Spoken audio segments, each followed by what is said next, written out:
चलो मेरे लाल, आ जाओ आदर्श बायोलॉजी पाठशाला में। ये बायोलॉजी बाबा आज का सेशन शुरू करने जा रहे हैं।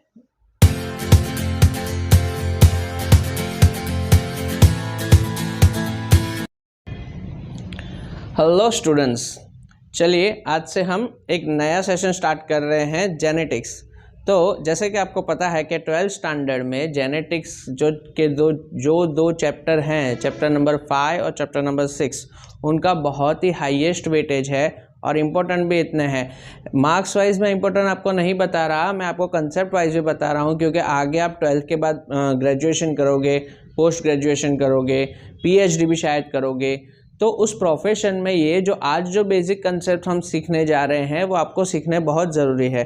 अगर वो बेसिक कंसेप्ट्स आपको नहीं क्लियर हो रहे तो ये आपको प्रॉब्लम करेगा एंड तक। तो चलो साथ रह के स्टार्ट करते हैं आज के सेशन।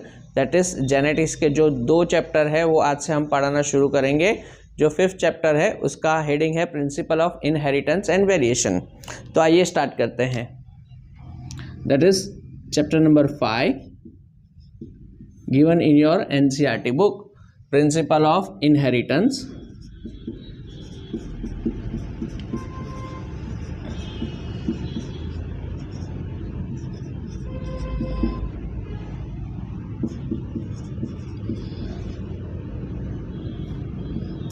and variations।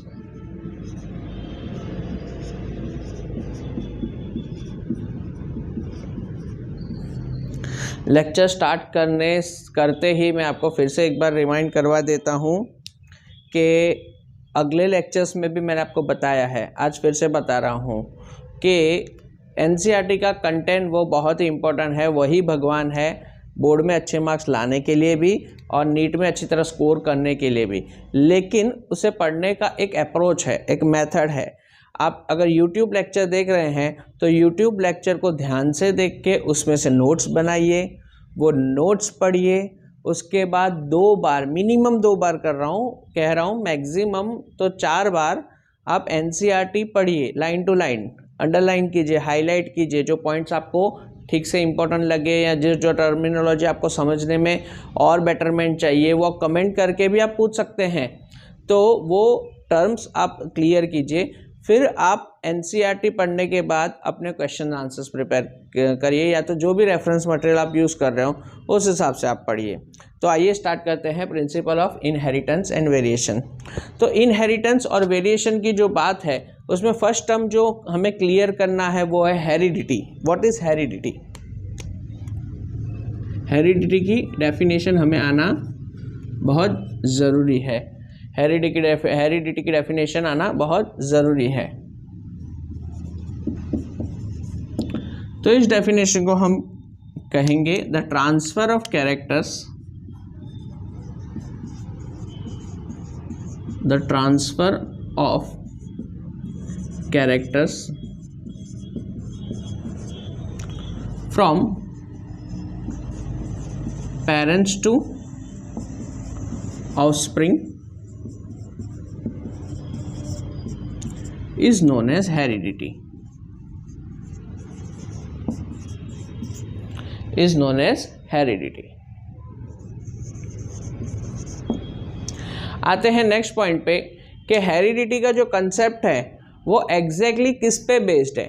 तो जब पेरेंट्स में से कैरेक्टर ट्रांसफ़र होता है वो ट्रांसफ़र होता है थ्रू जीन्स। अगर जीन्स के बारे में अगर हम बात करने जाए तो जीन्स को हम कहेंगे jeans are the structural and functional units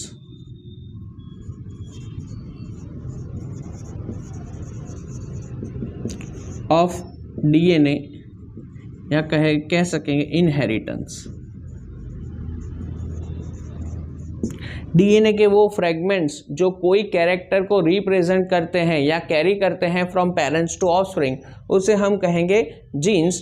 तो genes are present on the chromosome in the form of characters. So genes are present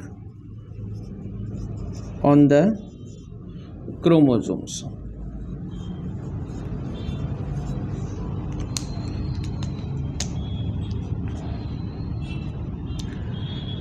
जो पेरेंट्स में से इनहेरिट होते हैं वो होते हैं कैरेक्टर्स, ठीक है। पेरेंट्स में से जो ट्रांसफ़र होते हैं वो होते हैं कैरेक्टर्स। तो कैरेक्टर्स भी दो तरह के होते हैं, कैरेक्टर्स भी दो तरह के होते हैं। ठीक से कंसेप्ट वाइज जाएंगे, नॉट टू वरी, धीरे धीरे समझो लेकिन पक्का वाला समझो। The characters that are inherited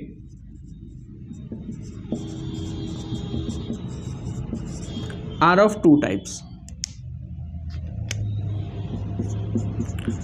phenotypic character and genotypic character.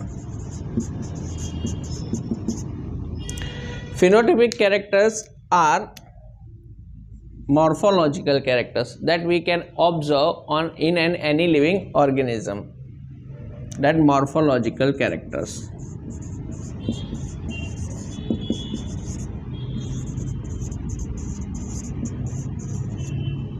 And genotypic characters are genetic makeup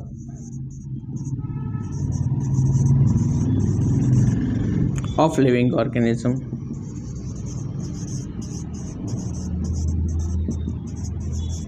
So the characters that are present on the chromosome in the form of genes. तो यहाँ पे हम लिखेंगे the characters that are inherited from the parents to offspring are present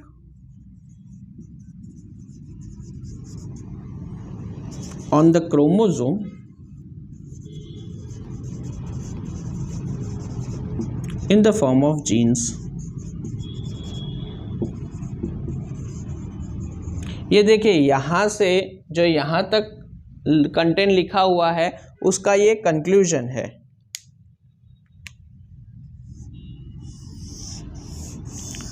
फिर से कोई confusion ना हो, दिक्कत ना हो, तो उसके लिए हम फिर से यहाँ से इतना पार्ट रिवाइज कर देते हैं। The chapter number 5 principle of inheritance and variation. Heredity, heredity यानी क्या? The transfer of character from parents to offspring is known as heredity. और उसका हेरिडिटी के लिए जो रिस्पॉन्सिबल है, ऐसी तो क्या चीज़ है जो पेरेंट्स में से ऑफस्प्रिंग में ट्रांसफ़र होती है और उसकी वजह से ही ऑफस्प्रिंग जो है वो पेरेंट्स को रिजेंबल करता है, तो वो है जीन। जीन को हम क्या कहेंगे? Gene are the structural and functional unit of DNA और inheritance and they are present on the chromosome. They are present on the chromosome.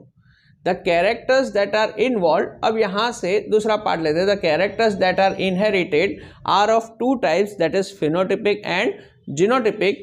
phenotypic यानी morphological characters, जो कोई भी लिविंग ऑर्गेनिज्म को एग्जिबिट करते हैं, उसे रिप्रेजेंट करते हैं। morphological character that are external apparent character of living organism. और जीनोटिपिक कैरेक्टर्स यानी genetic makeup of living organism. तो characters are present on the chromosome in the form of gene. अब ये देखो कि हर एक लिविंग ऑर्गेनिज्म एक दूसरे से जुदा होता है, डिफरेंट होता है, डिस्टिंक्ट होता है। तो उसके लिए हम वर्ड यूज़ करेंगे वेरिएशन। उसके लिए हम यूज़ करेंगे वेरिएशन। अगर लिविंग ऑर्गेनिज्म के बारे में भी बात करें तो हर एक लिविंग ऑर्गेनिज्म अपना हैबिट और हैबिटेट अलग अलग रिप्रेजेंट करता है। The habit and habitat of the living organisms are different, that is due to the variation. अब ये वेरिएशन आया कहाँ से, तो देखते हैं आगे टॉपिक वेरिएशन।